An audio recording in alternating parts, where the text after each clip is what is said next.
बिस्मिल्लाहिर्रहमानिर्रहीम। ख्याल टीवी के मुअज़्ज़ज़ ख़वातीन और हज़रात, अस्सलामु अलैकुम वरहमतुल्लाहि वबरकातुहू। मैं हूं आपका दोस्त मोहम्मद अली खिज़र। आज की इस वीडियो में हम बात करेंगे जादू क्या है और जादू की अलामात क्या होती हैं। काला जादू एक संजीदा चीज़ है। ये आपकी ज़िंदगी को आपकी आंखों के सामने तबाह कर सकता है और आपको एहसास तक नहीं होने देगा कि आपके साथ क्या हो रहा है। ये बहुत ज़रूरी है कि मुख्तलिफ निशानियों का इल्म हासिल किया जाए जो जादू की वजह से मशहूर शख्स पर ज़ाहिर होती हैं, ताकि आप इससे पहले कि हालात ख़राब हो जाएं, इससे छुटकारा हासिल कर लें। सबसे पहले ये जानना ज़रूरी है कि काला जादू क्या है।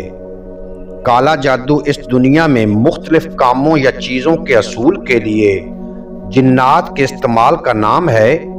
चाहे किस्मत का हाल जानना हो या बताना हो, किसी से इंतकाम लेना हो, लोगों में नफरत पैदा करनी हो, पैसा, शोहरत या कोई जायज़ या नाजायज़ ख्वाहिश पूरी करनी हो। काले जादू की मुख्तलिफ किस्में हैं जो इंसान पर मुख्तलिफ असरात मुरतब करती हैं। जादू आपको परेशान करने और वक्तन फवक्तन आपकी ज़िंदगी में रुकावट बनने के लिए जिन्नात को भेजने के लिए किया जाता है। इस किस्म के जादू का पता लगाना सबसे मुश्किल है, क्योंकि जिन हमेशा आपके साथ मौजूद नहीं होते। जादू इसलिए भी किया जा सकता है कि आपकी ज़िंदगी में मुस्तकिल रुकावटें पैदा की जाएं। इस दौरान शैतान जिन आपके साथ मुस्तकिल तौर पर रहना शुरू कर देते हैं। जादू से आपके जिस्म के किसी मखसूस हिस्से में एक जिन बसाया जा सकता है, जिसकी वजह से आपको उस हिस्से में शदीद दर्द और परेशानी का सामना करना पड़ता है, जिसकी डॉक्टर भी तशखीस करने से कासिर होते हैं। ये जादू जिन्नात आपके लिए जिस्म पर कब्जा करने की ताकत रखते हैं। इस किस्म के जादू का पता लगाना सबसे आसान होता है, लेकिन इलाज करना मुश्किल है। काले जादू की अलामात।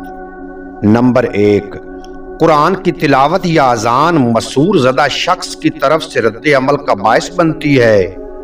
जादू जितना मजबूत होगा, कुरान की तिलावत या अजान की आवाज़ की वजह से मरीज में रद्द अमल इतना ही तेज होगा। नंबर 2, अजीब व गरीब चीज़ें होती हैं, जैसे अचानक से बिला वजह चलने लग पड़ना, ऐसी बीमारी या जिस्म के किसी मखसूस हिस्से में दर्द जिसकी डॉक्टर तशखीस ना कर पा रहे हों, और हर वक्त चीज़ें गुम हो जाना वगैरह, ये सब अलामात जादू को ज़ाहिर करती हैं। नंबर 3, अचानक से तबीयत में इंतहाई गुस्सा या इंतहाई डिप्रेशन ज़ाहिर हो जाना जो पहले मौजूद नहीं। नंबर 4, अचानक बिल्कुल मुख्तलिफ शख्स की तरह हरकतें करने लगना। नंबर 5, फासिद आदत का ज़ाहिर होना जो पहले उस शख्स में मौजूद नहीं थी। सोने की आदतों में तब्दीली, जैसे अचानक रात को नींद ना आना और फजर की नमाज से ठीक पहले सो जाना। अजीब और खौफनाक ख्वाब, रात को अपने सीने पर दबाव महसूस करना मरीज को सोने नहीं देता। ख्वाब में सांप, बिच्छू, काले कुत्ते, भैंस और बाकी मुख्तलिफ जानवरों को हमला करते हुए देखना। उम्मीद है आज की ये मुख्तसर वीडियो आपको पसंद आएगी। अगर वीडियो पसंद आई हो तो चैनल को सब्सक्राइब फरमा के बेल नोटिफिकेशन को प्रेस करना, ताकि मुस्तकबिल में अपलोड होने वाली तमाम वीडियो बर वक्त आप तक पहुंचती रहें।